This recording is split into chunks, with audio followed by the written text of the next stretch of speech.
Every once in a while, you find out something that just makes you shift in your seat a little bit, makes you slightly anxious, makes you need to go out and get some fresh air. The fact that Turn A Gundam wasn't officially released in the United States until 2015 is a fact that I did not know until I watched the series, but it is a fact that made me slightly nauseous. This is because Turn A is not just one of the best Gundam shows I've seen so far, it's also one of the best anime I've seen, period. Yeah, this is the first time since G Gundam, I'll just come out and say it off of the bat. Turn A Gundam is an S-tier show. Yes, there are nitpicks that I have and complaints that could be leveled at it, but at the end of the day, it's a show with so much care and heart and love put into it that I just can't help but love it. So I just wanted to get that out of the way. I really enjoyed this show. I took extra time making this video because I just didn't want to stop watching it. Turn A Gundam marks the return of series creator Yoshiyuki Tomino to the director's chair after a 5-year Gundam hiatus. Though in his time away from the series, he worked on both Brain Powered, which I might get to, and Garzy's Wing, which I probably won't. It's terrible. When he returned to the Gundam franchise, Tomino created a show that really felt like he wanted to make it, which is a nice change of pace after the behind-the-scenes struggle that was Victory Gundam. Turn A would receive a full 50-episode run, well, 49 if you don't count the clip show episode, and it uses its budget very well, being one of the smoothest animated shows of the 1990s. This also marks the last full Gundam series to be done with traditional hand-drawn cell animation, as Gundam Seed would be the franchise's first foray into the, sometimes rough world of digital animation. Along with its stellar animation and Ghibli-esque art style, Turn A also has a stellar soundtrack composed by none other than Yoko Kanno. Kanno has really never made a bad song, I don't think. She's just one of those composers you can put on any project and she puts her whole soul into it. Truly an artist. Besides Turn A, she created music for properties such as The Vision of Escaflowne, Cowboy Bebop, and of course Macross. And you know what, I think she did Brain Powered as well, which I brought up before, and that's even more evidence that I've gotta watch that now. Well, anyway, I'm not a music major, so I usually refrain from going on about it because I just don't know how to put a lot of my thoughts on music into words. But Kanno's soundtrack here made me feel feelings, so I have to mention it. Turn A Gundam is also known for its attempt to tie together all the prior Gundam timelines into some sort of sensible continuity, and whether or not it's really successful in doing so, that's up to each person, and what they really wanted out of that aspect of the show. If anything, this attempt does end up with a lot of references to older Gundam shows, and it's more than just a Zaku in the Museum cameo like in F91. Here you get to see Zaku's for almost the entire runtime. It's the kind of reference that is really special to longtime series fans, but is unnecessary to your enjoyment of the show if you don't catch everything. It's a very respectful version of fan service. So let's strap in for a trip to the correct century in Turn A Gundam, called Turn A Gundam.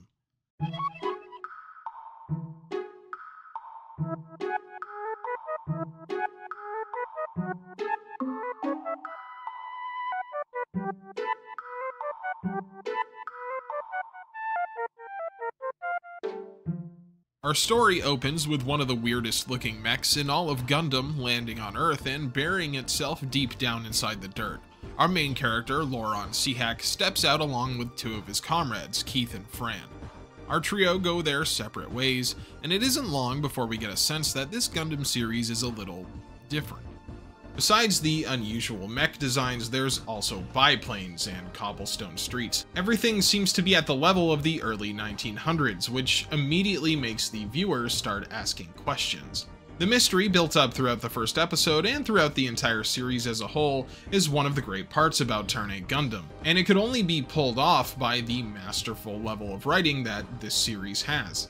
Loran seems pretty happy to be on Earth, though he's actually pretty clumsy and almost drowns in a river before being saved by the two sisters Kihel and Soshi Haim. Kihel and Soshi call Loran a foreigner, and boy do they not know how right they are, as he's about from as far away as you could get, the moon. Luckily for Lauren, the two sisters take a liking to him and they ask their father to give him a job working in the family mine.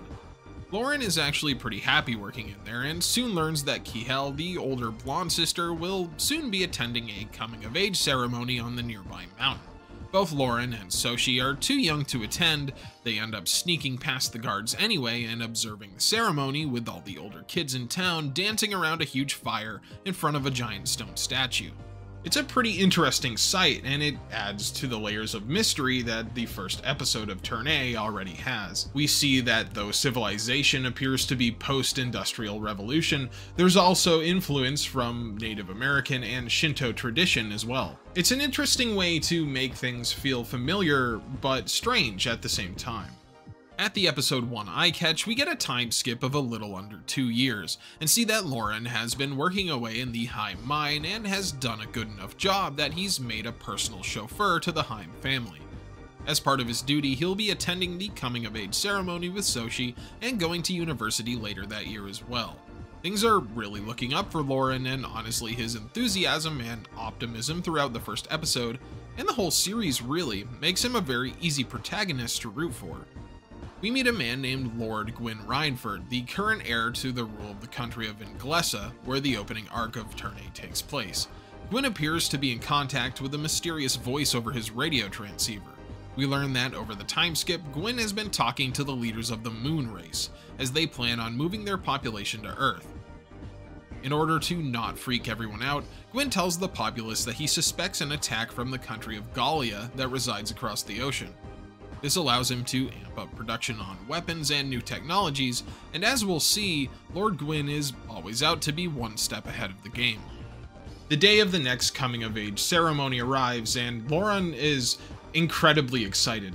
He learns from Mr. Heim that he'll have to take part in something called a carving ceremony, where he has to, like, cut holes in a woman's back. It's very cult-like, but I guess to each their own.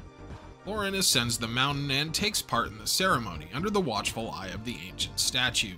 Soshi picks Lauren to be her partner for the carving ritual, but before he can place the jar full of leeches on her back, the moon race begins their landing operations.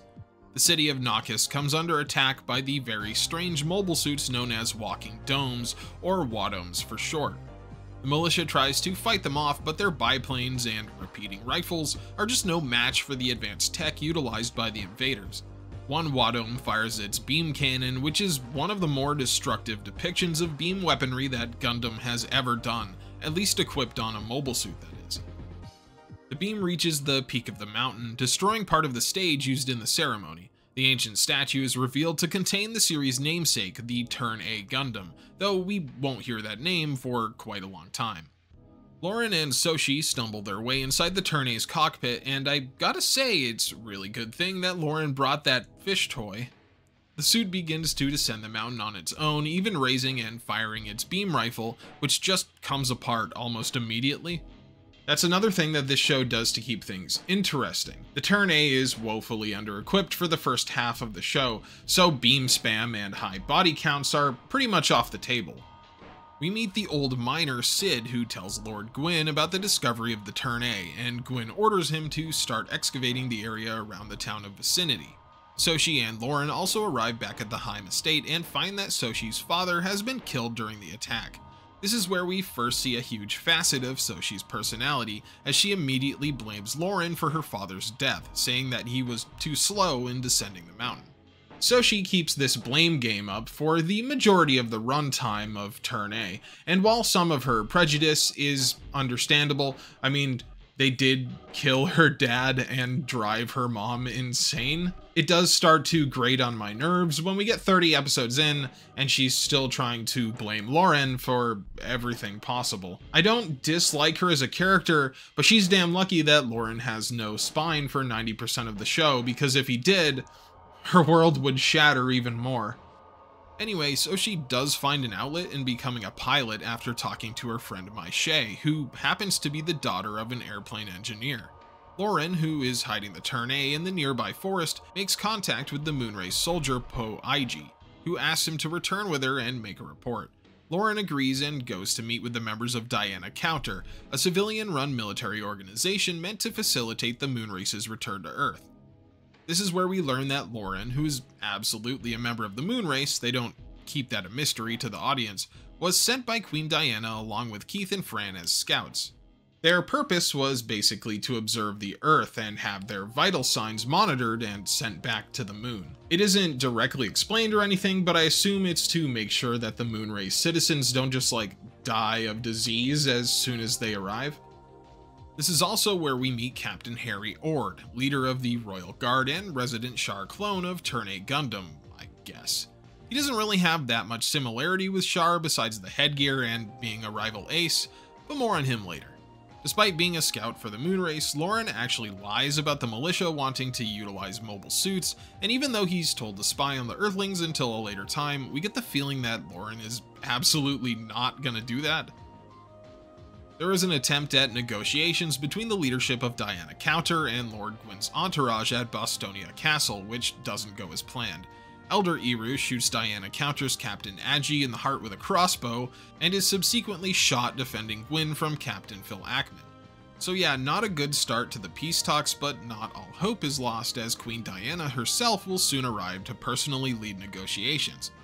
We then see that Sid and his miners have uncovered a group of mobile suits from beneath the mountain cycle.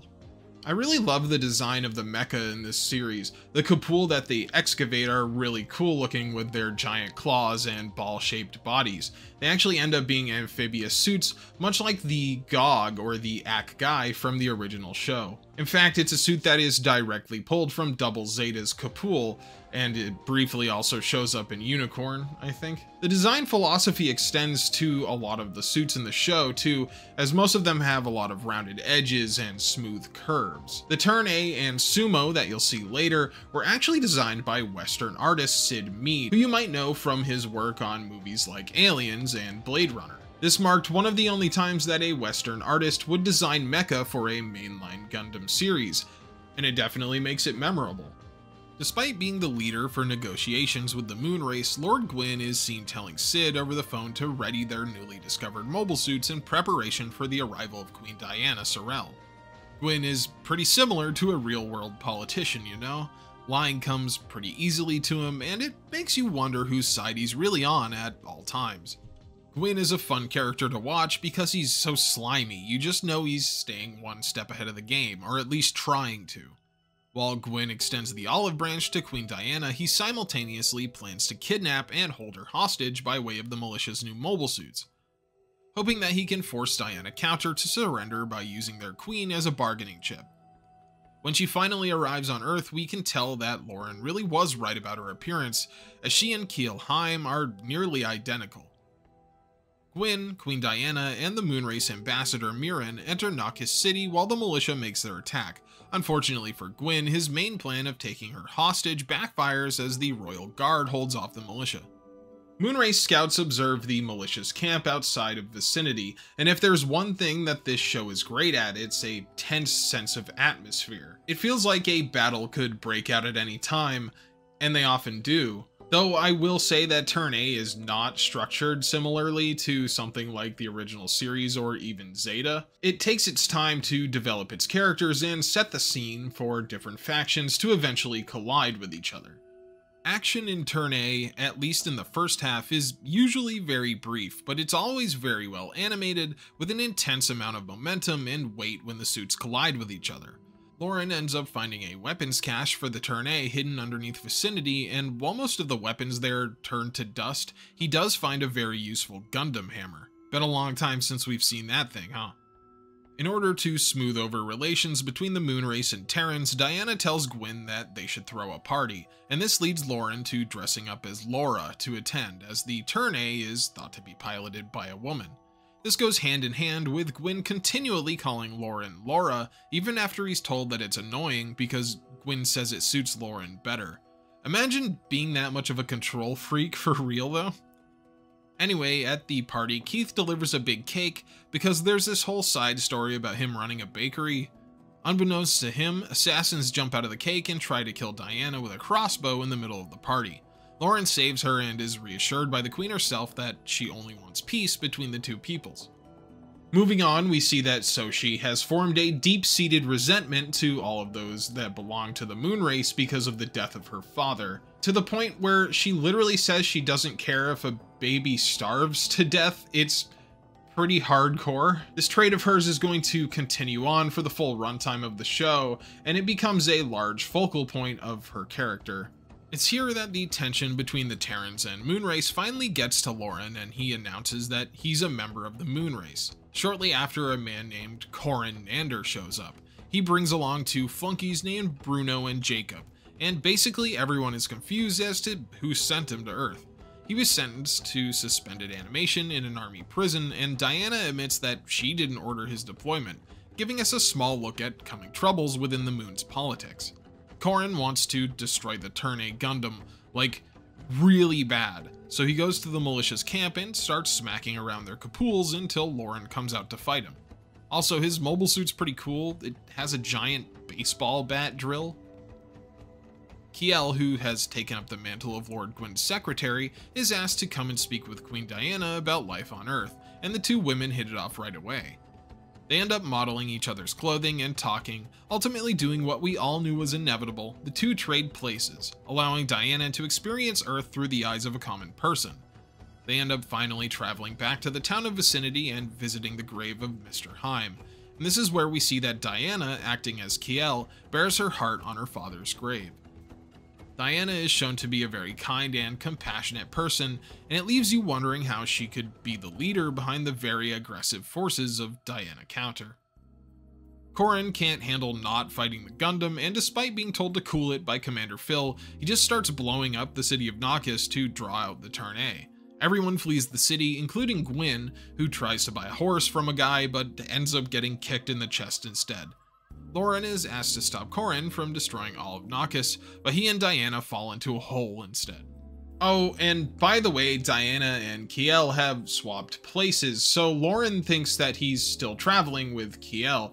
I'm going to refer to them as their true identity from here on out, just to keep things from getting too confusing. Anyway, Diana has asked Lauren to return her to the Soleil, and Kiel has been taken there as the leaders of Diana Counter think she is the real queen. It's a real Prince and the Pauper situation, except Kiel is the daughter of a wealthy mining company owner, but the spirit is there. Underground, Lauren finds Sid excavating more mobile suits for the militia, and even though Naukis has been lost and Gwyn is no longer really in power, negotiations will continue, just move to the nearby country of Louisiana, a place ruled by a man named Duke Borgiano. His daughter Lily is close to Gwyn, and because Gwyn hasn't given up his plan of profiting off of all of this, he asks her to spy for him.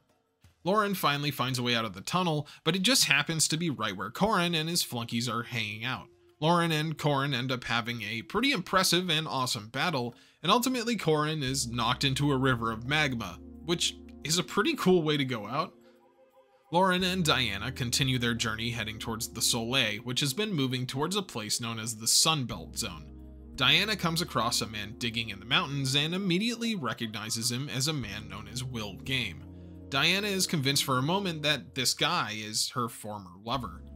This is where the weight of who Diana is and how her duty as queen has forced her to live is fully revealed to us. The Will Game that Diana knew is this Will's ancestor, and it would seem that they had quite a serious relationship. The original Will had planned on proposing to Diana, but went on an expedition first, wanting to find a so-called bird of happiness. Diana had to return to the moon before Will could return from his expedition, and their relationship never had any closure.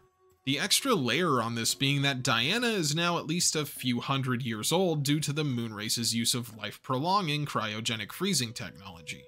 Her duties of queen sit upon her like a weight, and bearing the sins of all of her decisions for an entire race becomes a huge focal point for her character. We see Diana constantly second-guess her decisions, afraid that she'll condemn her entire people to a darker future. But when disguised as Kiel, she finally truly feels free, and this is illustrated to the audience by her running through the forest and chasing a bird. Being Kiel is probably one of the first times that weight has been lifted off of her, and this experience, along with the other experiences that she has while traveling with Lauren, turn her into a stronger person and a better leader.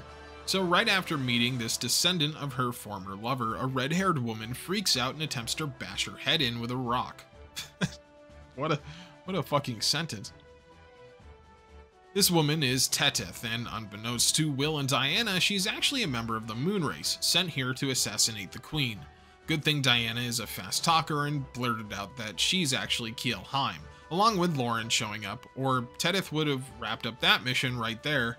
We see that Will is working on single-handedly unearthing a spaceship that has been buried underground, along with a mobile suit that sort of looks like a gun cannon. Tetith convinces Will to take the MS to Diana Counter, saying that they'll give him an opportunity to reach the moon.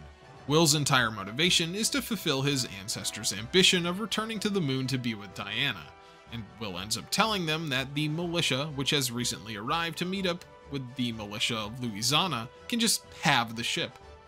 The Louisiana troops' pride and joy is a squad of pilots called the Suicide Squad, and they use suits they call the Bourgeois. Much like with the Kapul, these are just Zaku 2s, and it's pretty cool to see these old mobile suits using the old weapons and grenades from the original series.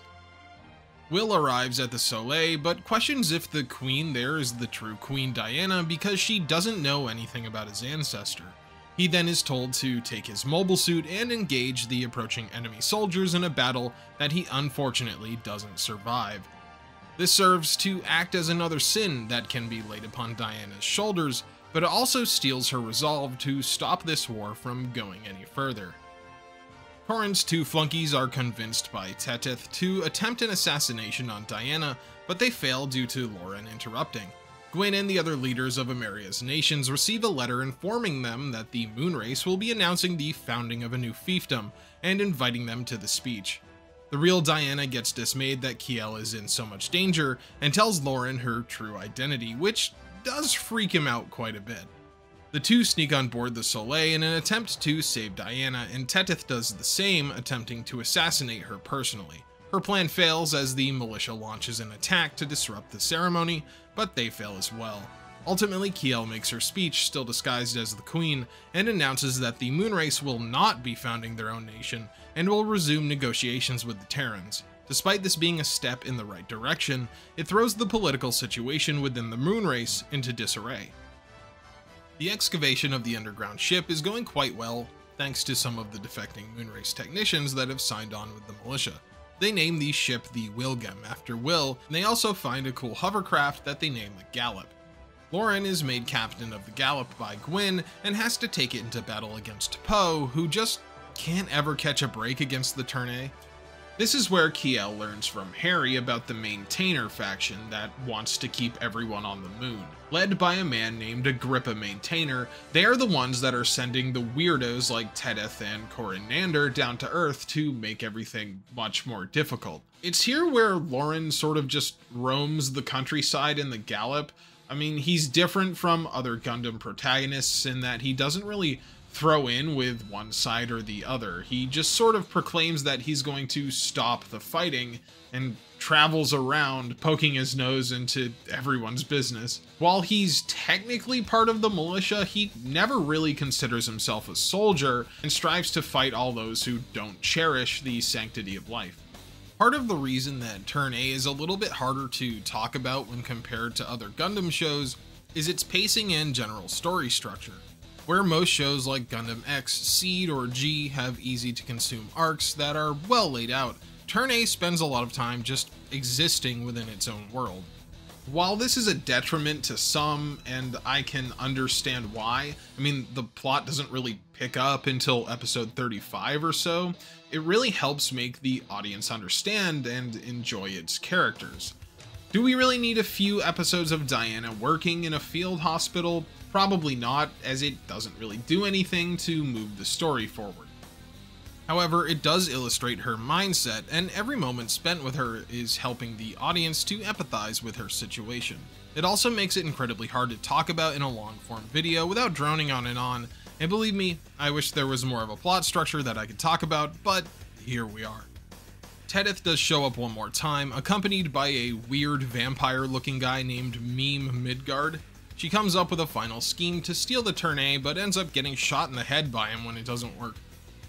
And this guy looks too weird to not be a major character, so we'll definitely see him again. We're introduced to a bunch of weirdo moon-worshipping hippies known as the Red Team, who descend from moon race pioneers left on Earth by Diana.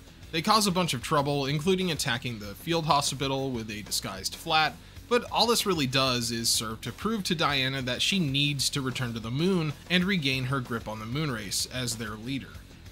This leads her to befriending a recently resurfaced Corin Nander. Yeah, he didn't die from being pushed into that magma, he just went even more crazy.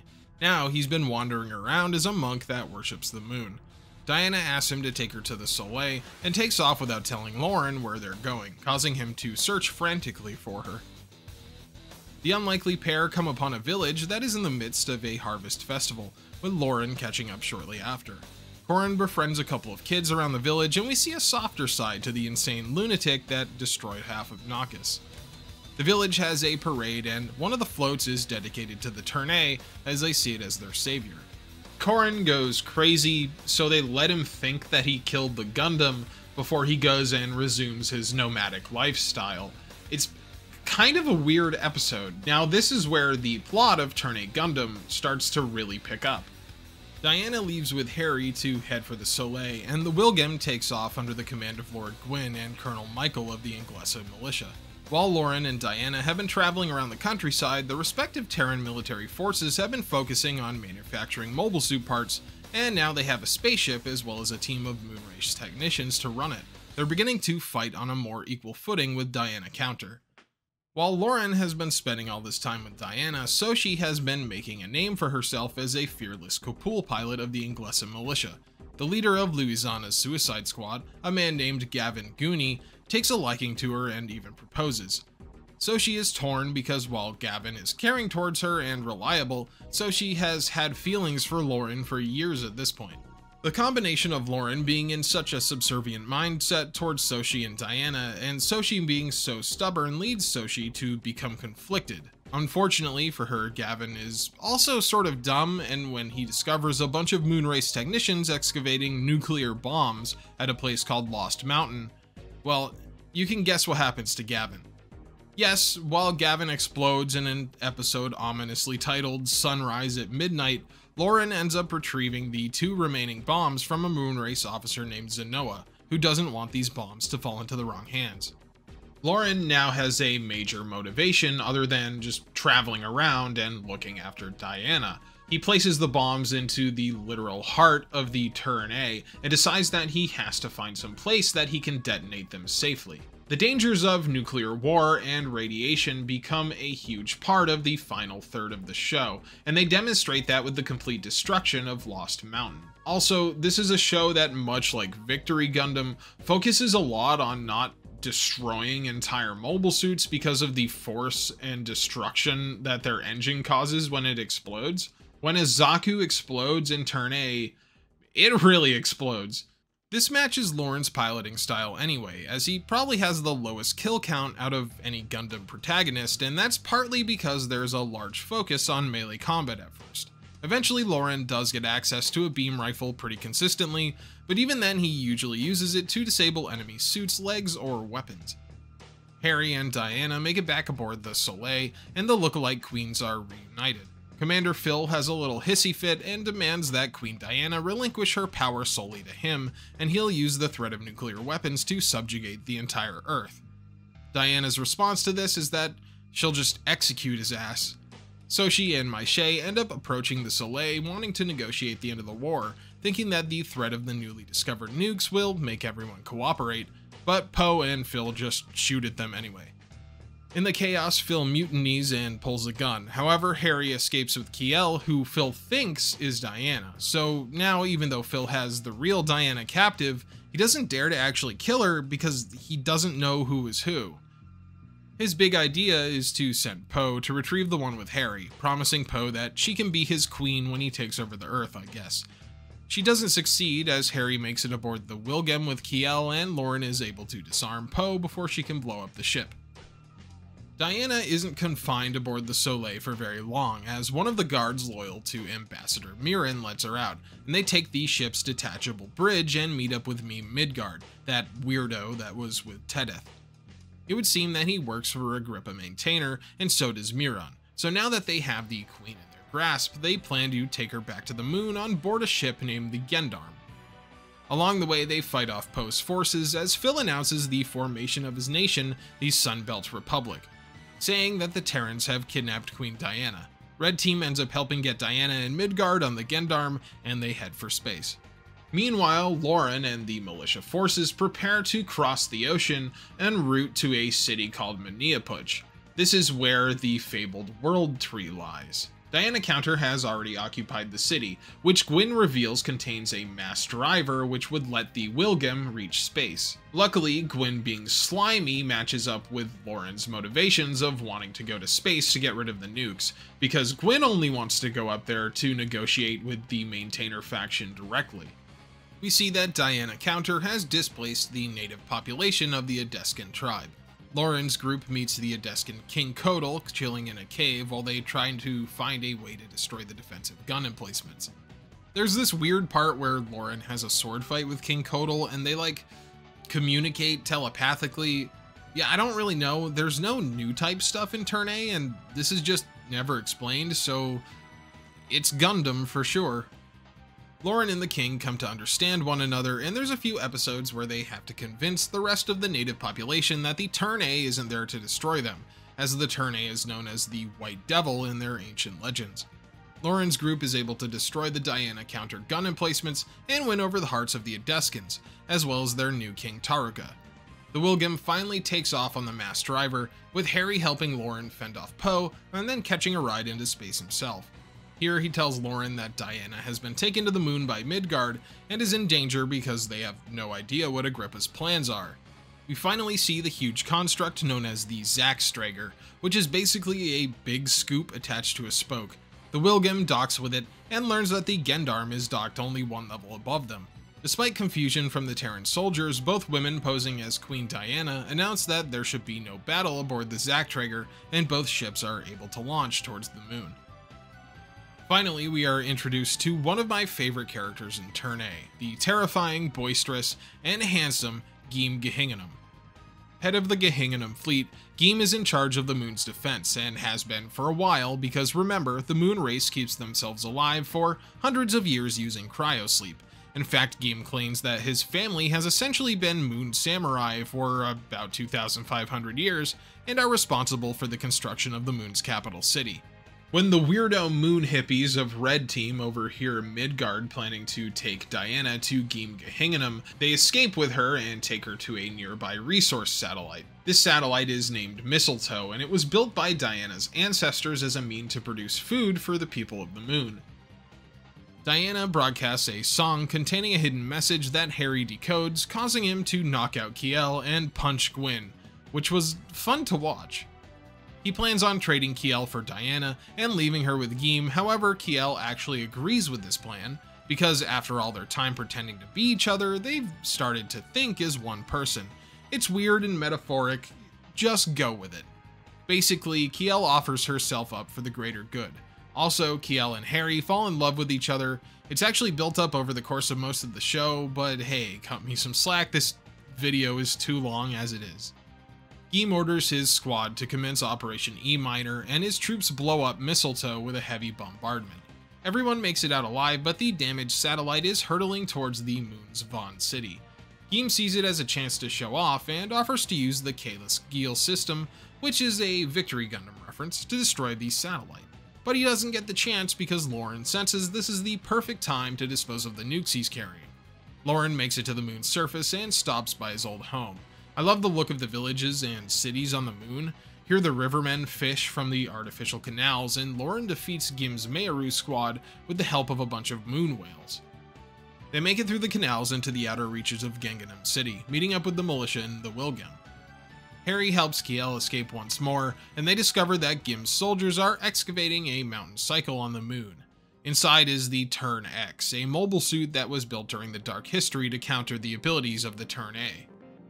Geim definitely wants to use it to fight the Turn A, but even more than that, his whole motivation seems to be bringing the events of the Dark History back. Geim is a soldier that has never seen a real battle, as evidenced by his less than stellar performance when fighting Lauren. He thirsts for an actual fight, and so now his goal is to go to Earth and take over the whole thing, and throw the whole planet into chaos using the abilities of both the Turn A and the Turn X.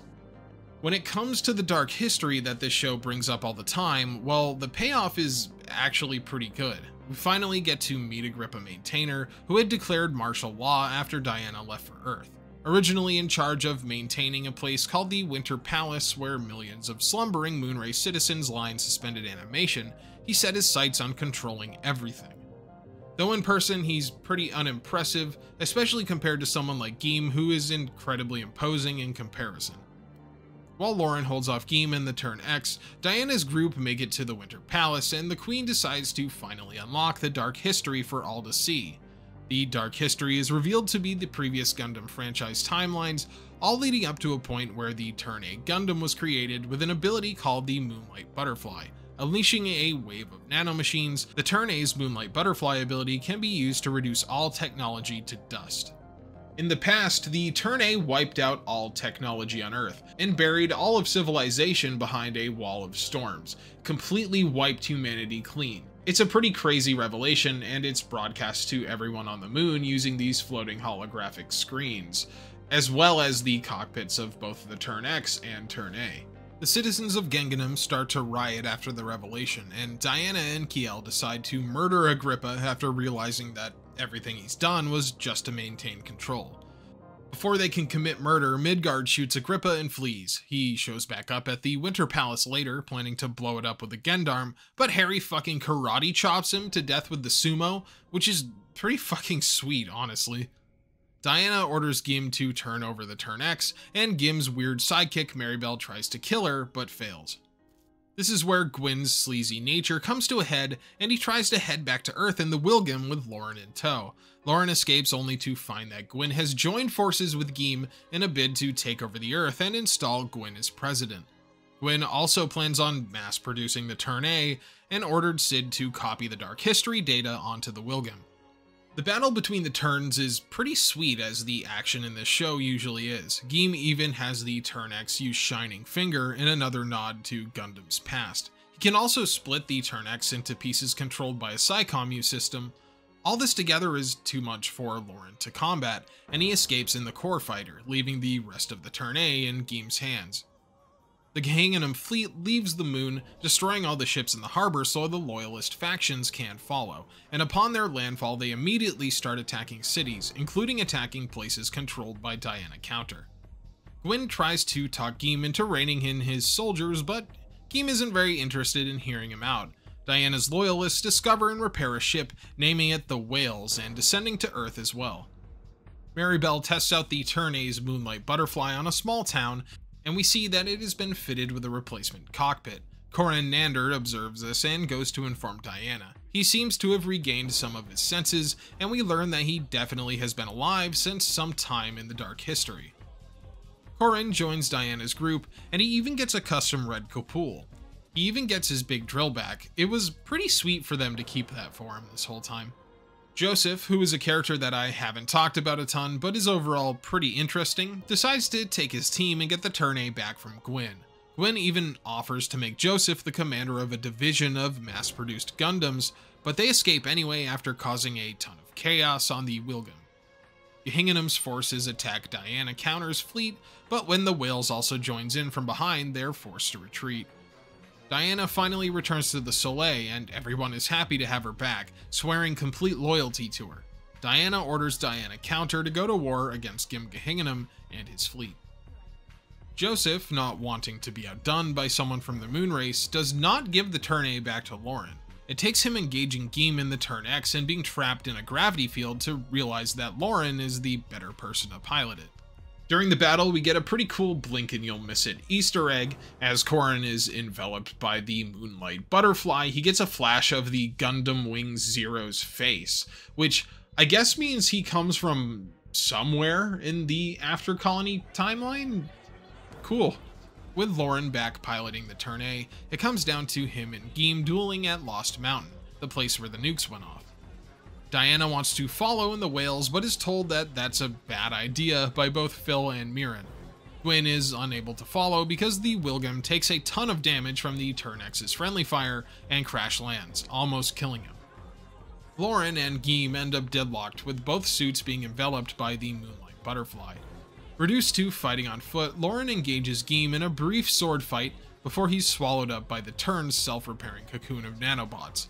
It's a pretty cool scene, and I want to point out that Geem must be the most prepared person in the entire world. He brought 2 katanas with him, just in case they both got out of their mechs and into a sword fight. Now that is forward thinking. The 2 turns' Moonlight Butterfly is contained by a barrier emitted by the Soleil, and with Geem lost inside the stone-like Gundam egg, the war comes to a close.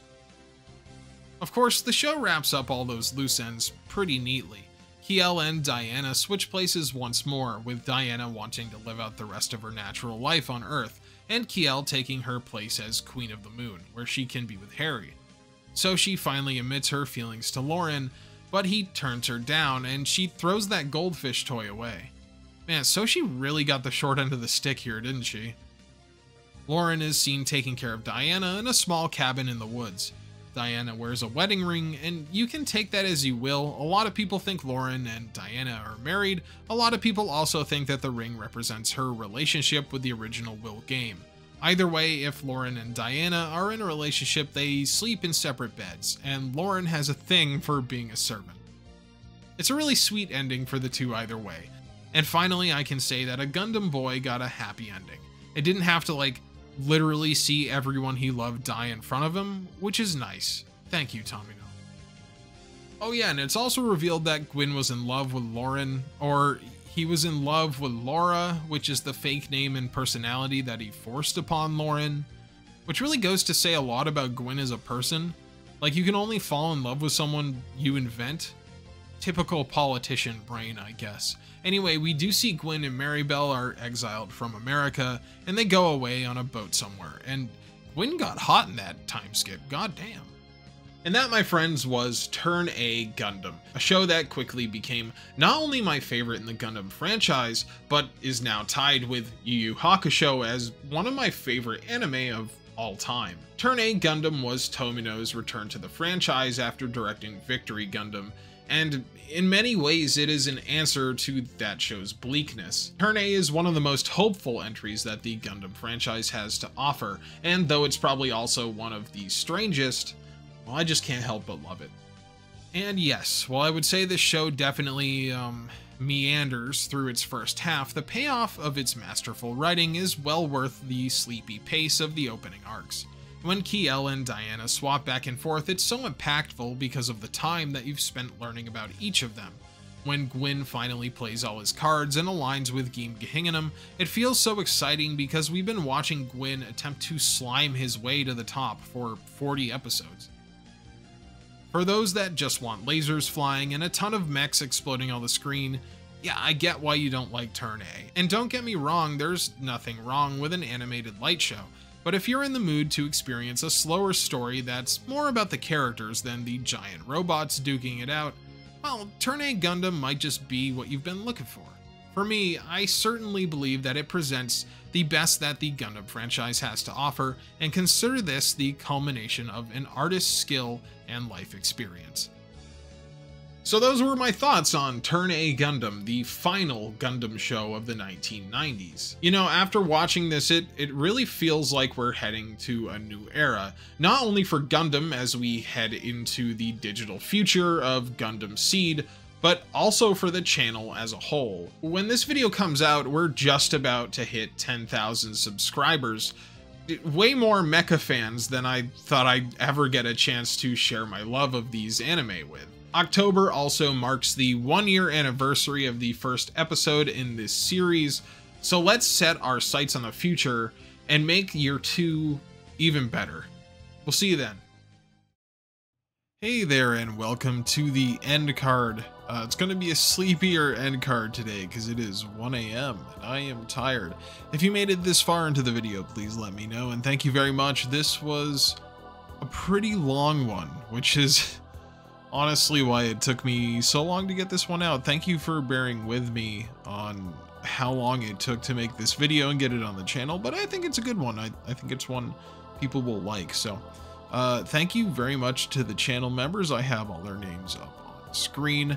You are not obligated in any way to become a channel member. It's just something you can do if you would like to. So if that's something you'd like to do, go ahead and do that. Yeah, man, almost 10,000 subs though at the time of uploading this video, and I'm excited for where we're gonna go in the future for sure. After this, we're stepping into the realm of some interesting Gundam coming up, I can say that much. We have G Savior, which is gonna be just a great time, and then Seed, which Seed is good. I like Seed, so I'm excited for that. I'm excited to see the all digital goodness of Gundam's future. Other than that, I'm planning on doing more suggestion streams and everything like that, like I did earlier. But yeah, that is pretty much it. That's it for the little post video update. Keep an eye out this month for more content. September was a little lean on content, but I'm hoping October has a lot more for you guys to enjoy. See you next time.